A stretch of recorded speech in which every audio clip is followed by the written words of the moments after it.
Hello दोस्तों, flat wisely में आप सभी का स्वागत है। आज हम स्टार्ट करेंगे हमारा फर्स्ट यूनिट का chapter 3 which is validation process of mathematical statements. इसमें हम पढ़ेंगे प्रूफ्स, काउंटर एग्जांपल्स एंड कंजक्चर्स। तो let's start with mathematical statements. और प्लीज़ वीडियो को एंड तक ज़रूर देखना एंड अगर आपको पसंद आए तो लाइक ज़रूर करना। Mathematical statements: a sentence which is either true or false but not both is called a statement. एक स्टेटमेंट वो होती है जब एक सेंटेंस को हम या तो ट्रू बोल रहे हैं या फॉल्स बोल रहे हैं, ठीक है, उसे हम स्टेटमेंट कहते हैं। और मैथमेटिकल स्टेटमेंट्स वो होती हैं, दो statements which are accepted mathematically are called mathematical statements. जिन स्टेटमेंट्स को हमने मैथमेटिकली एक्सेप्ट कर लिया है उन स्टेटमेंट्स को हम मैथमेटिकल स्टेटमेंट्स कहते हैं। और एक बात याद रखना कि कोई भी स्टेटमेंट तभी होगी जब वो या तो ट्रू है या फॉल्स है। अगर वो दोनों है, मतलब कॉन्ट्राडिक्ट कर रही है कि कुछ सिचुएशंस में वो ट्रू है, कुछ सिचुएशंस में वो फॉल्स है, तो वो स्टेटमेंट नहीं कहलाई जाएगी इन केस ऑफ मैथमेटिक्स। वैसे वो स्टेटमेंट है बट मैथ्स में उसे हम स्टेटमेंट कंसीडर नहीं करेंगे। अब हम एग्जाम्पल लेते हैं मैथमेटिकल स्टेटमेंट्स का। Square of 3 is 9। 3 का स्क्वायर हमेशा 9 होगा ही होगा, तो ये ट्रू स्टेटमेंट है, it's true. Let square of 3 is 9। 3 into 3 is equals to 9। Next example हम देख लेते हैं। Product of true prime numbers is an odd number. कि किन्हीं भी दो प्राइम नंबर को अगर हम मल्टीप्लाई करते हैं तो वो हमेशा ओड नंबर आएगा।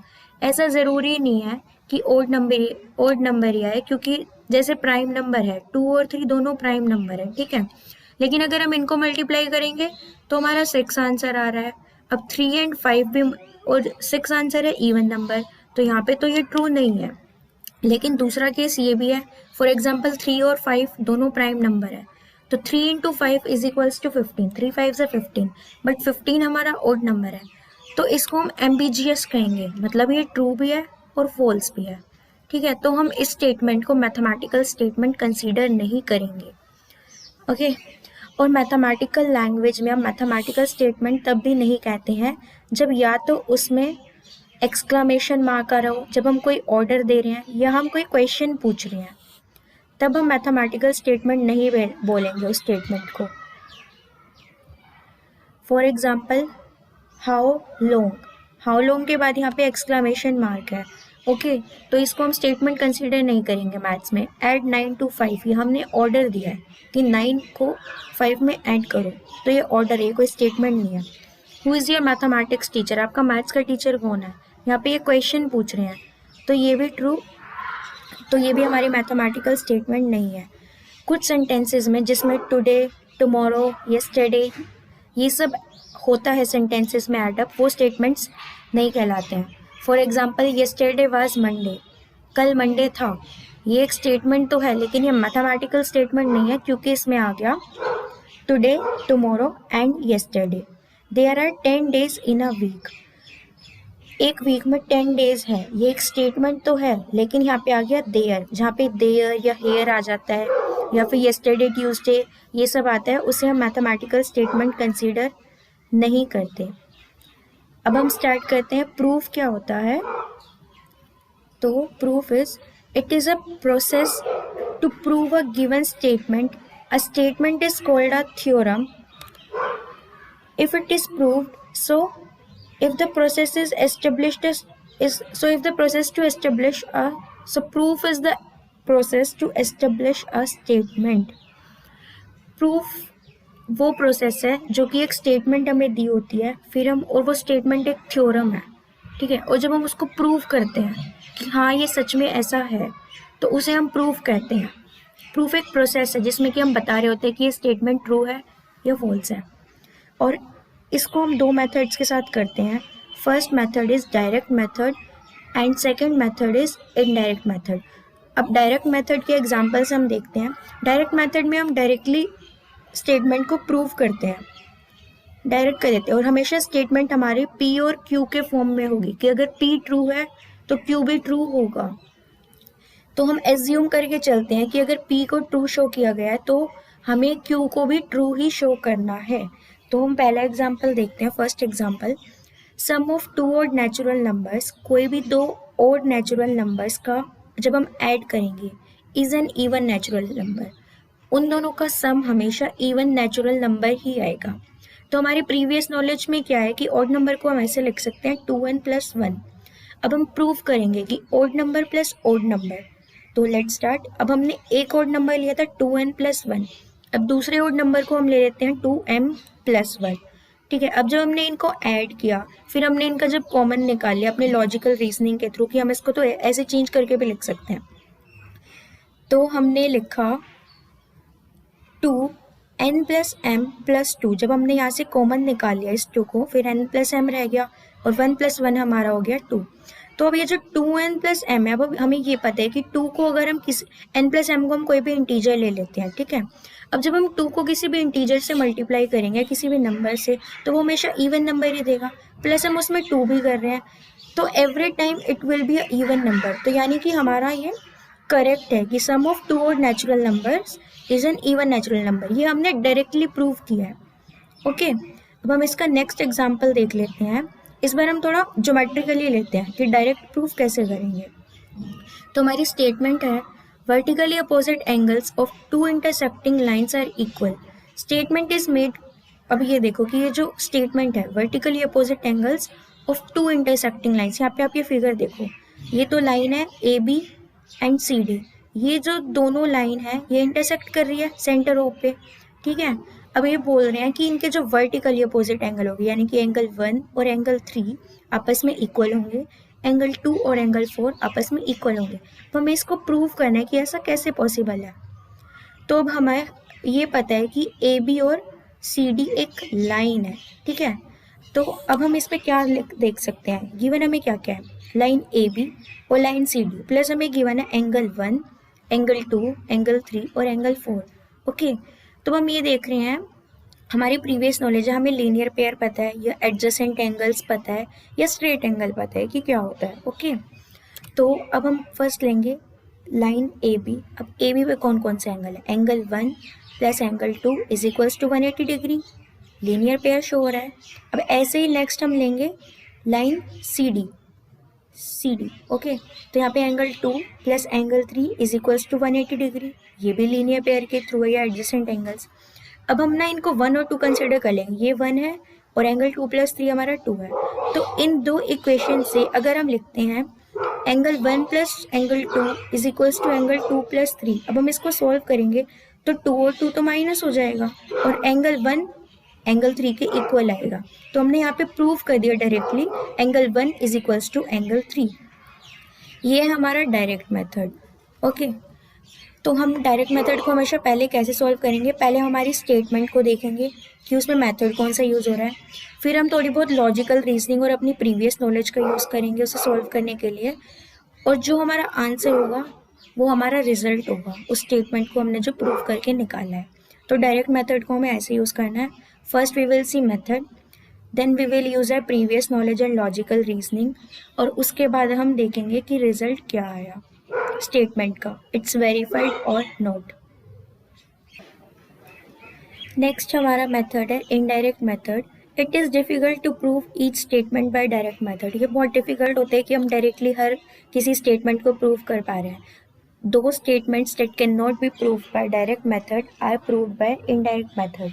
जो स्टेटमेंट्स हम डायरेक्टली प्रूव नहीं कर पाते उन्हें हम सॉल्व करते हैं इनडायरेक्ट मेथड के थ्रू। इनडायरेक्ट मेथड के थ्रू हम उन्हें प्रूव करते हैं। तो इनडायरेक्ट मेथड के 4 पार्ट्स है कि हम 4 टाइप से उसको सॉल्व कर सकते हैं। तो लेट्स टेक एन एग्जांपल। तो फर्स्ट है हमारा कॉन्ट्रडिक्शन मेथड, ठीक है। इस कॉन्ट्रडिक्शन मेथड में क्या होता है, द स्टेटमेंट इज ट्रू, जो हमें स्टेटमेंट गिवन है वो तो ट्रू होती है, but we assume it as wrong, लेकिन हम उसको एज्यूम कर लेते कि नहीं ये गलत स्टेटमेंट है। Then in the process of solving it, फिर जब हम उसे सॉल्व करते हैं, we will find an error, जब हम उसे सॉल्व करेंगे तो हमें एक एरर मिलेगा कि नहीं ये ट्रू नहीं है। इसका मतलब कि हमने जब एज्यूम कर लिया कि वो गलत थी, इट मीन्स हम लोग गलत हो गए, जो स्टेटमेंट है वो ट्रू है। तो जब हम उसको एज्यूम करेंगे कि वो फॉल्स है, फिर जब हम उसका सॉल्व करेंगे, फिर हमें जब कोई एरर मिलेगा तो हम उसको प्रूव कर देंगे कि the given statement is actually true. अब हम इसका एग्जाम्पल देखते हैं। हमारे पास एग्जाम्पल है, हमें P गिवन है 3n+2 इज ऑड, मतलब 3n+2 एक नंबर है, एक इंटीजर है जो कि ऑड है। और फिर हमें q की वैल्यू दी गई है कि n इज ऑड, यानी कि n हमारा यहाँ पे ऑड होगा।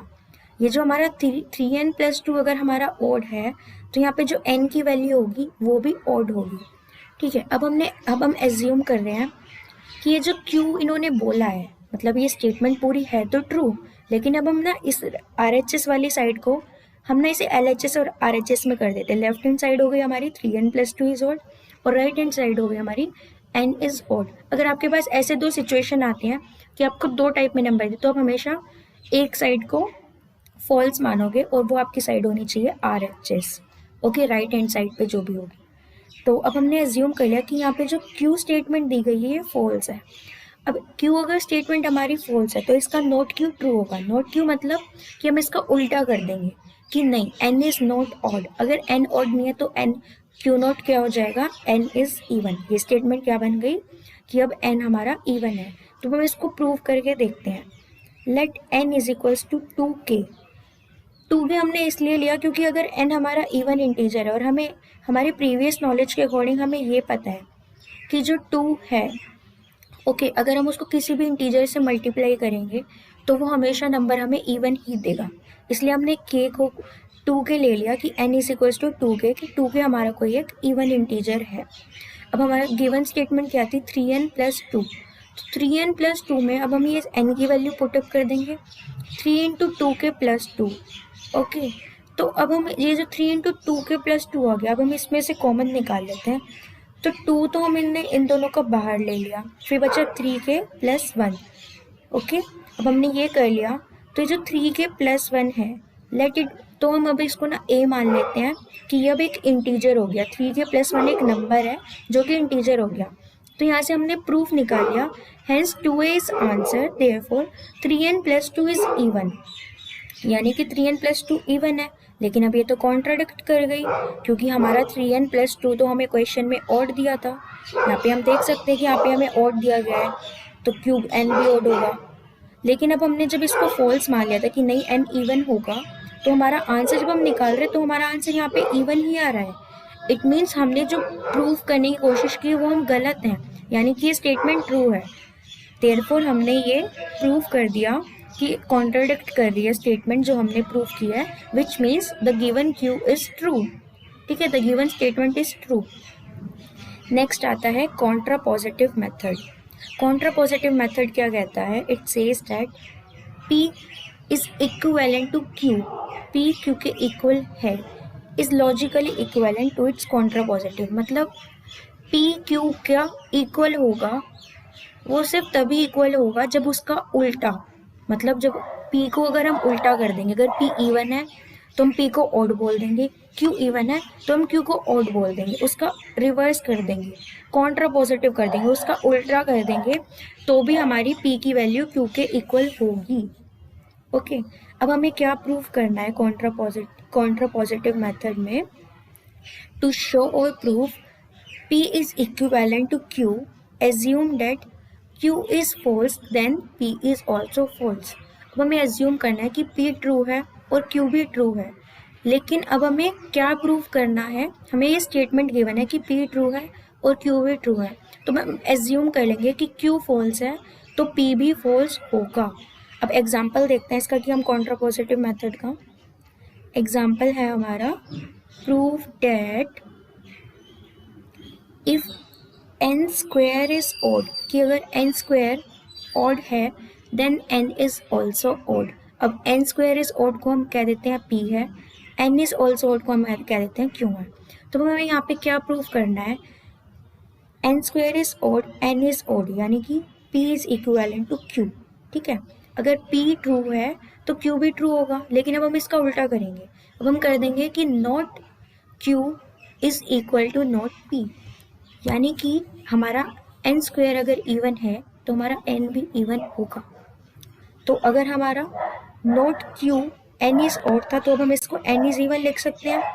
अब हमारा नॉट P अगर n स्क्वायर इज ऑड था तो हम इसको n स्क्वायर इज इवन लिख सकते हैं। तो अब हम n को एज्यूम कर लेते हैं 2x, x हमारा एक इंटीजर है, हमने ये एज्यूम किया है कि n की वैल्यू 2x है, ओके। क्योंकि हम इसको इवन ले रहे हैं और हमें पता है कि अगर हम 2 को किसी भी नंबर से मल्टीप्लाई करेंगे तो it will always give an even number, तो इसलिए हमने यहाँ पे 2x एज्यूम किया है। तो अगर हम n स्क्वायर करेंगे तो हम n स्क्वायर की वैल्यू पुटअप करते हैं 2x square, n square is equals to 4x square हो जाएगा। देन n स्क्वायर को हम लिख सकते हैं 2 और ब्रैकेट में इसको हम कॉमन निकाल के 2x स्क्वायर लिख सकते हैं। तो जो 2x स्क्वायर है इसको हम a मान लेते हैं, let it be N integer, ठीक है। हम a को एक इंटीजर मान लेते हैं, तो हमने हेंस प्रूव कर दिया कि n स्क्वायर इज इवन। तो अब हमने ये प्रूव कर दिया कि अगर n इवन है तो n स्क्वायर भी इवन होगा। तो यानी कि जो हमारा क्वेश्चन था कि n स्क्वायर अगर ओड है तो n भी ओड होगा, ये हमारा प्रूव हो गया। ये हमने कॉन्ट्रापोजिटिव मेथड से प्रूव कर लिया, ओके। अब हमारा आता है थर्ड, यहाँ पे सॉरी है ना लिखा नहीं हुआ बट मैं बता देती हूँ क्या है स्टेटमेंट। हमारा थर्ड मेथड है proving a statement by proving negation of its negation. Negation का मतलब होता है नेगेटिव। इस मेथड में हम क्या करते हैं, एग्जाम्पल देख लेते हैं। इस मेथड में हम ये करते हैं कि हमें कोई भी चीज़ जो गिवन है उसका हम उल्टा कर देते हैं, लेकिन उल्टा करते हुए हम ये नहीं कहते, हम उसका कम्प्लीटली उल्टा नहीं बोलते। जैसे ये एग्जाम्पल देखो, सिंपल एग्जाम्पल देखते हैं पहले। To prove it is hot one can prove that it is not cold. अब हम इसको लिख सकते थे, अगर हमें बोलना है कि ये हॉट है तो हम इसको प्रूव कैसे करेंगे, हम इसको ये नहीं कहेंगे कि वो हॉट नहीं है, हम उसको ये बोलेंगे कि वो कोल्ड नहीं है। कोल्ड नहीं है का मतलब कि वो गर्म भी है, हमने उसको दूसरी लैंग्वेज में बोल दिया, ठीक है। हमने उसकी वर्डिंग चेंज कर दी बट मतलब एक ही है। ऐसे यहाँ पे देख लो, each of two angles of a right angle triangle is less than 90 degree. हमें पता है कि एक ट्राइंगल के जो 3 इंटीरियर एंगल्स होते हैं उनका सम 180 डिग्री होता है। तो अब हमारी स्टेटमेंट के अकॉर्डिंग ये कह रहे हैं कि each of the other 2 angles, एक ट्राइंगल का जो 90 डिग्री के अलावा जो बाकी अदर 2 एंगल्स हैं वो 90 डिग्री एंगल से छोटे ही होंगे। ये तो लॉजिक वाली बात है, हम सबको पता है कि एंगल सम प्रॉपर्टी के अकॉर्डिंग एक ट्राइंगल के तीनों इंटीरियर एंगल्स का सम 180 डिग्री होता है। तो अगर एक का 90 डिग्री आ गया, एंगल हमें पता है कि एक एंगल 90 डिग्री है, तो ऑब्वियस सी बात है कि बाकी 2 एंगल्स जो होंगे वो 90 डिग्री से छोटे ही होंगे। तो हमें क्या प्रूव करना है, each of the other 2 angles of a right angle triangle is not greater than और equal to 90 degree.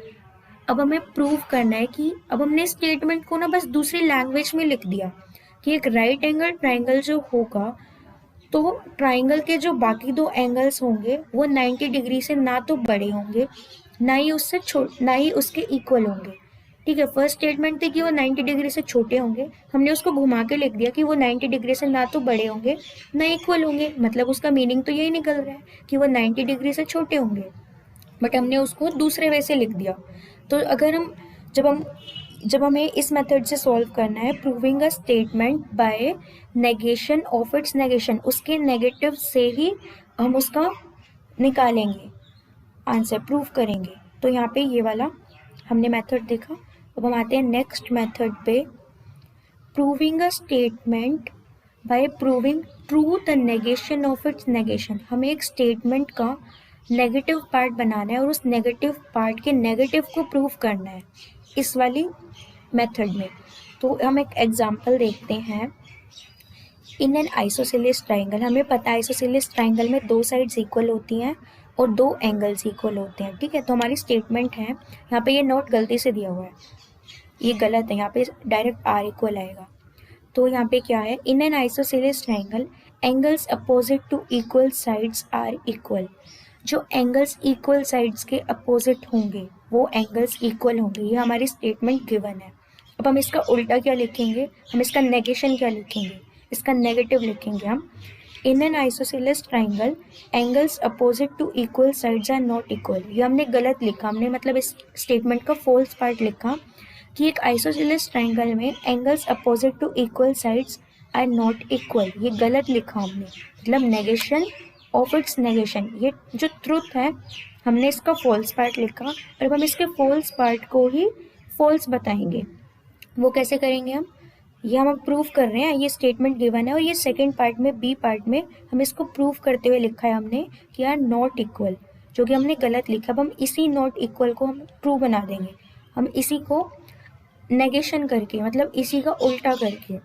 In an isosceles triangle angles opposite to unequal sides are not equal, मतलब हमने स्टेटमेंट को सही बोल दिया कि अगर इक्वल साइड्स है तो इक्वल होंगे और अगर अनइक्वल साइड्स हैं तो वो इक्वल नहीं होंगे दोनों एंगल्स। तो हमने ए को प्रूव करने के लिए हमने अपनी सी वाली स्टेटमेंट को प्रूव किया, तो अभी हमारा ट्रू हो गया। ओके, तो ये हमने प्रूफ सीखा, अभी प्रूफ के ये 4 थे। अब हम आते हैं काउंटर एग्जाम्पल। काउंटर एग्जाम्पल क्या होता है? अ सिंगल एग्जाम्पल और few examples are not sufficient to prove a statement. Somehow, a single example may disprove the statement. Such an example is called counter example. Counter example हमारा वो example होता है जब हमें एक स्टेटमेंट दी गई है और वो ट्रू है, वो बहुत सारी चीज़ों में ट्रू है, लेकिन कोई एक सिंगल एग्जाम्पल ऐसा आ जाता है जो कि उस स्टेटमेंट को फॉल्स बता रहा है, तो वो जो सिंगल एग्जाम्पल होगा उसे हम काउंटर एग्जाम्पल कहेंगे। एग्जाम्पल हम देखते हैं। फर्स्ट एग्जाम्पल, स्टेटमेंट गिवन है all odd numbers are greater than 1 are prime. जितने भी ऑड नंबर्स 1 से बड़े हैं वो सभी प्राइम नंबर्स होते हैं। ये हमें स्टेटमेंट गिवन है, लेकिन ऐसा ज़रूरी नहीं है, ठीक है। तो यहाँ पे अब हमारा काउंटर, जैसे कि ऑड नंबर्स की जैसे बोल रहे हैं कि ग्रेटर देन 1 आर प्राइम। अब 1 से बड़े ऑड नंबर्स क्या है? 3 एंड 5, ठीक है। 3 और 5 प्राइम है, 7 प्राइम है हमारा, लेकिन हमारा 9 भी प्राइम है, लेकिन वो 1 से बड़ा है और वो ऑड नंबर है, ठीक है। लेकिन 9 तो प्राइम नहीं है क्योंकि 9 हमारी 3 की टेबल में भी आते हैं। प्राइम नंबर वो होते हैं जो अपने आप से या 1 से मल्टीप्लाई हो सकते हैं, उन्हें हम प्राइम कहते हैं। और वो नंबर्स प्राइम नहीं होते, वो कंपोजिट होते हैं, जो नंबर दूसरी टेबल के कॉमन फैक्टर्स होते हैं, मतलब दूसरी टेबल्स में के मल्टीपल्स में आते हैं। ओके, तो यहाँ पे 9 प्राइम नहीं है। अब जैसे कि इन्होंने लिखा है ऑल्दो मैनी नंबर्स लाइक 3, 5, 7, 11, 13, ये सब ऑड नंबर्स है जो कि 1 से बड़े हैं, ठीक है। ये प्रूव तो कर रहे हैं स्टेटमेंट, बट एक ये सिंगल एग्जांपल आ गया 9 जो कि डिसप्रूव कर रहा है ये गिवन स्टेटमेंट को कि नहीं, ऐसा नहीं है। ऐसे ही हम एक और एग्जांपल ले सकते हैं। 1 से बड़ा है 15, लेकिन 15 प्राइम नंबर नहीं है। 15 की टेबल में आता है, 1 की टेबल में आता है, 3 की टेबल में आता है, 5 की टेबल में आता है। इट मीन्स वो कंपोजिट नंबर है, लेकिन वो ओड नंबर भी है, 1 से बड़ा भी है, लेकिन वो प्राइम नहीं है। तो वो भी हमारा एक काउंटर एग्जाम्पल हो गया। नेक्स्ट आता है हमारा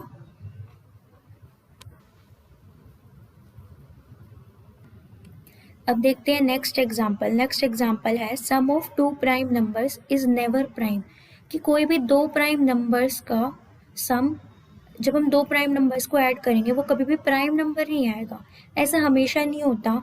जैसे कि एग्जाम्पल ले लो, 2 + 3 हम जब कर रहे हैं तो 5 आ रहा है, तो वो प्राइम नंबर आ रहा है। ये काउंटर एग्जाम्पल है। 2 और 3 तो फर्स्ट प्राइम नंबर्स ही हैं, लेकिन इसके अलावा जब हम बाकी के प्राइम नंबर्स के एग्जाम्पल लेते हैं, जैसे कि 3 और 5, तो हमारा आंसर 8 आ रहा है, जो कि एक कंपोजिट नंबर है, ठीक है। यानी कि वो स्टेटमेंट को ट्रू प्रूव कर रहा है।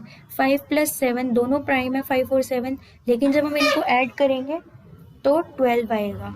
इट मीन्स ये स्टेटमेंट जो हमारी ट्रू तो हो रही है, लेकिन ये सिंगल काउंटर एग्जाम्पल आ गया जो कि सफिशियंट है इस स्टेटमेंट को डिसप्रूव करने के लिए, इस स्टेटमेंट को रॉन्ग बताने के लिए।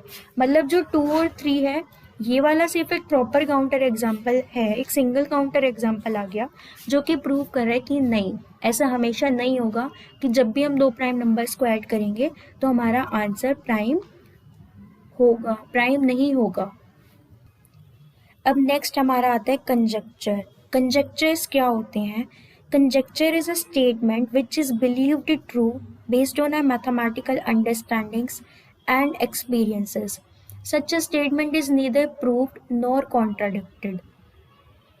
In fact, conjectures are intelligent mathematical guesses that come up by looking for patterns. कंजेक्चर्स क्या होते हैं? कंजेक्चर्स वो होते हैं जिनको हमने बिलीव तो कर लिया कि हाँ ये ट्रू है, जो स्टेटमेंट गिवन है वो ट्रू है, हमारी मैथमेटिकल अंडरस्टैंडिंग और एक्सपीरियंस के बेस पे हमने मान लिया कि ये स्टेटमेंट ट्रू है, लेकिन वो स्टेटमेंट अभी ना तो प्रूव हुई है ना ही वो कॉन्ट्राडिक्ट कर रही है। तो ऐसे स्टेटमेंट्स को हम कंजक्चर कहते हैं। मतलब इसको हम इंटेलिजेंट मतलब हम ना गेसेस कह सकते हैं कि हाँ ये तो ऐसे भी हो रहा है, ऐसे भी हो रहा है। अब हम एग्जाम्पल देखते हैं यहाँ पे। एग्जाम्पल फर्स्ट, अब यहाँ पे हमें पैटर्न को ऑब्जर्व करना है। अब हम यहाँ पे क्या ऑब्जर्व कर रहे हैं, 1 3 5 is equals to 9, 3 5 7 is equals to 15, 5 7 9 is equals to 21। अब हम यहाँ पे क्या देख रहे हैं कि जितने भी तीनों नंबर हैं ये तीनों ओड नंबर्स हैं और ये कॉन्जिक्यूटिवली ओड नंबर्स चल रहे हैं। कॉन्जिक्यूटिव मतलब एक साथ। अब हम यहाँ पे कॉन्जिक्यूटिव ऑड नंबर्स क्यों बोल रहे हैं, क्योंकि 1 के बाद ऑड आता है 3, 3 के बाद ऑड आता है 5, 5 के बाद आता है ऑड 7, ऑड नंबर 5 के बाद होगा 7 ऑड नंबर। तो यानी कि sum of 3 consecutive odd numbers is odd number. जब हम इन तीनों को ऐड करें तो हमारा सभी का आंसर ऑड नंबर ही आ रहा है। प्लस हमने इसमें एक और चीज़ देखी कि sum of 3 consecutive odd numbers is divisible by 3। ये जितने भी सम आ रहे हैं हमारे, ये सभी के सभी 3 से डिविजिबल हैं, मतलब ये 3 के मल्टीपल्स हैं। हम यहाँ पे ये भी लिख सकते हैं इंटेलिजेंट गेस और इंटेलिजेंट कंजक्चर की फॉर्म में, sum of 3 consecutive odd numbers is a multiple of 3। यहाँ पे हम 3 कंजक्चर्स लिख पा रहे हैं। Sum of 3 consecutive odd numbers is odd, sum of 3 consecutive odd numbers is divisible by 3, sum of 3 consecutive odd numbers is a multiple of 3. Next हम आते हैं वैलिडिटी ऑफ मैथमेटिकल स्टेटमेंट। एक मैथमेटिकल स्टेटमेंट की validity क्या है?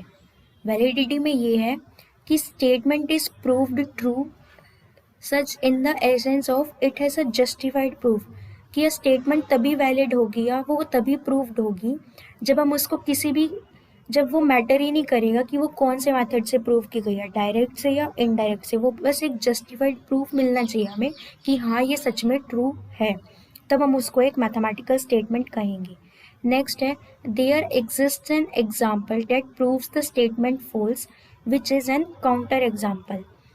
यहाँ पे कह रहे हैं कि ना कुछ स्टेटमेंट्स में ऐसे भी कुछ एग्जाम्पल्स या स्टेटमेंट्स आ जाती हैं, कोई एक एग्जाम्पल आ जाता है सिंपल सा जो कि उस स्टेटमेंट को डिसप्रूव करता है, फॉल्स बताता है, तो हम उस वाले एग्जाम्पल को कह देते हैं जो कि स्टेटमेंट के फेवर में नहीं होती, कि वो एक काउंटर एग्जाम्पल है। Neither statement is proved true nor there is found any counter example.